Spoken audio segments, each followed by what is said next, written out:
Hello दोस्तों, कैसे हैं आप। आज की कहानी का नाम है पिता का सम्मान। सौम्या के फ़ोन की घंटी लगातार बज रही थी। उसने आँख खोल कर देखा तो रात के 2 बज रहे हैं। फ़ोन पर उसके मायके की नौकरानी जमुना काकी का नंबर फ्लैश हो रहा था। फ़ोन उठाया, देखा तो 17 मिस कॉल। उसने घबराहट में तुरंत फ़ोन लगाया। फ़ोन जमुना काकी के बेटे रमेश ने उठाया तो सौम्या ने कहा, रमेश काकी फ़ोन कर रही थी, क्या हुआ, कोई बात है क्या। माँ पापा सब ठीक तो हैं। वो दीदी, दरअसल बात यह है कि ज़मीन विवाद के चक्कर में आज आपके पापा और गांव का वो दबंग लड़का रोशन ने बाबूजी को बहुत मारा। उनका हाथ टूट गया, सिर पर गहरी चोट भी आई है। क्या क्या कह रहा है तू, लेकिन झगड़ा क्या क्यों हुआ। सोमिया ने गुस्से और दर्द भरी आवाज़ में पूछा। दीदी, आपकी वो नहर वाली ज़मीन को लेकर झगड़ा किया। उसने बोला, ये ज़मीन छोड़ दो या मुझे बेच दो, आखिर तुम रख कर करोगे क्या। इतनी ज़मीन कौन सा तुम्हारा बेटा है जो ज़मीन और पैसा बचा कर रखना चाहते हो। तुम्हारे मरने के बाद तो ये वैसे भी तुम्हारे पट्टीदार ही लेंगे। जब बाबूजी ने मना किया तो उसने लाठी डंडे लात घूंसे से बहुत पिटाई की। उनकी किसी की हिम्मत नहीं उन्हें बचाने की।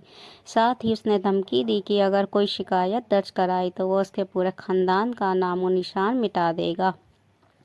लेकिन ये सब हुआ कब। सुबह तो मेरी वीडियो कॉल पर बात हुई, तब सब ठीक था दीदी। दोपहर की घटना है ये। बाबूजी ने तो आपको बताने से मना किया था, लेकिन माँ और मुझसे रहा नहीं गया। बाबूजी बहुत रोए थे। उनके आंसू देखकर सबको रोना आ रहा था। जितनी मुँह उतनी बातें हो रही थी। कोई कहता कि बेटा होता तो आज रोशन की हिम्मत ना होती ज़मीन पर नजरें डालने की। तो कोई कहता कि अरे उससे कौन दुश्मनी मोल लेगा, किसको अपनी जान प्यारी नहीं।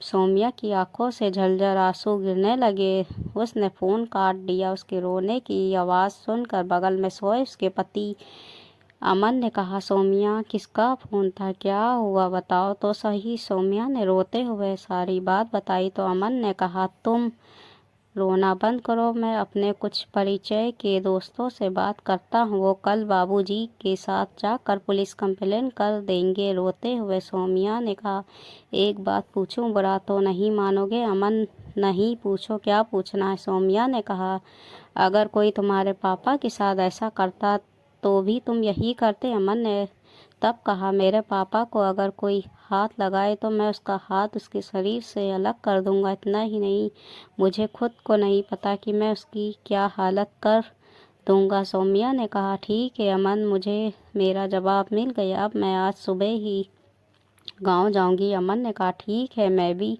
साथ चलूंगा। शाम 5 बजे तक सौम्या और अमन गांव पहुंच गए। पूरा गांव उन्हें देख रहा था। सौम्या ने बैग अपने घर पर रखा और अपने पापा को गले लगाया तो उनके तन से ज़्यादा अपमान के चोट का दुख सैलाब बनकर बहने लगा। उसने अपने पापा के आंसू पोंछे और मुस्कुरा कर कहा, आपकी बेटी आ गई है। बस आज के बाद आप कभी नहीं रोएंगे या ना ही किसी की हिम्मत होगी आपकी तरह बाग उठाने की। सौम्या के पापा ने कहा, बेटी तू अकेली है, कहाँ जा रही है, रुक जा बेटा, मैं दामाद जी को क्या जवाब दूंगा। सौम्या ने जाते हुए कहा, आपको किसी को कोई जवाब नहीं देना होगा, बस आप मेरा इंतज़ार कीजिए। सौम्या ने रोशन के दरवाजे पर पहुंची, जहां गांव के पुरुषों का जमावड़ा लगा हुआ था। सबके बीच बैठा रोशन ठहाके लगा रहा था। बगल में उसके पिता मूंछों पर ताव फेरते हुए सिगार का मजा ले रहे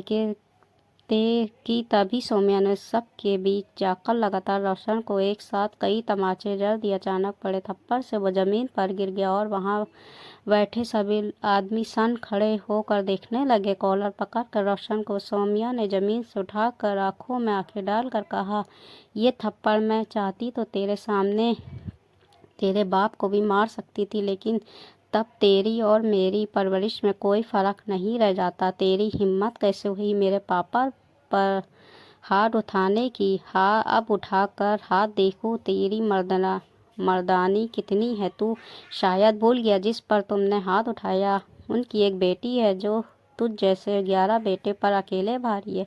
ऐसे ब्लैक बेल्ट नहीं मिला मुझे। और अगर डॉक्टर सौम्या किसी की जान बचाना जानती है तो वक्त आने पर किसी की जान ले भी सकती है। चल उठा लाठी, देखो तेरी लाठी और तुझ में कितनी ताकत है। माहौल में एकदम सन्नाटा छा गया, क्योंकि किसी को भी उम्मीद नहीं थी कि सौम्या इस तरह का कदम उठाएगी। तमाशाबीन बनी भीड़ में आज खुशी थी। सौम्या अपने पिता की इकलौती संतान थी जिसे पढ़ा लिखा कर उसके पापा ने उसे डॉक्टर बनाया था। उसके आत्मरक्षा के लिए जुड़े कराटे से लेकर हर वो गुण सिखाए थे जिससे वो हमेशा निडर आत्मनिर्भर रहकर समाज से सम्मान के साथ अपना जीवन जिए। अपने बेटे का ये हाल देख रोशन के पापा ने कहा, रे छोड़ी तेरी ये मजाल, तू जो मेरे बेटे को सबके सामने मारे। तेरे बापू ने तुझे शिक्षा दी, सिर्फ लगता है संस्कार देना भूल गए। सौम्या ने तब कहा, काका मेरे बापू ने तो मुझे शिक्षा और संस्कार दोनों दिए, लेकिन तन्ने को दिए, अपने बेटे को दो, ना शिक्षा ना संस्कार कुछ भी ना दिए। अच्छा होता कि थोड़ी तमीज़ सिखा देते, पर कोई ना, मैं कर दूंगी। अब आगे से कुछ भी करने से पहले 100 बार सोचेगा। और इस थप्पड़ की गूंज आजीवन उसकी कानों में रहेगी। रोशन ने हाथ उठाने की जैसे ही कोशिश की, वहाँ अमन पुलिस के साथ आ चुका था, क्योंकि वहाँ का डीएम उसका मित्र था। उसने कहा, हमें तो बड़े दिन से तलाश थी, लेकिन कोई गवाही नहीं देने को तैयार नहीं था। लेकिन कहते ना है कि एक न एक दिन बुराई का अंत होता ही है। सौम्या के पापा आज गर्व से फूले नहीं समाये थे। अमन ने उनको गले लगाकर कहा, बाबूजी आप अकेले नहीं, आपकी एक धाकर बेटी ऐसे आप कई बेटों पर भारी है। तब सौम्या के पापा उसे गले लगाकर मुस्कुराने लगे। ताली बजाती जमुना काकी ने कहा, देखा मालिक, आप बेकार ही में डर रहे थे ना। कहती थी कि आपने सौम्या धाकर छोड़ी है। अब तो मैं यही चाहूँगी कि मेरे राजेश को भी सौम्या बेटी जैसी एक छोरी हो जाए बस। दोस्तों, ये हिंदी कहानी आपको कैसी लगी? अच्छी लगे तो हिंदी कहानी को लाइक, सब्सक्राइब, शेयर ज़रूर कर दीजिएगा।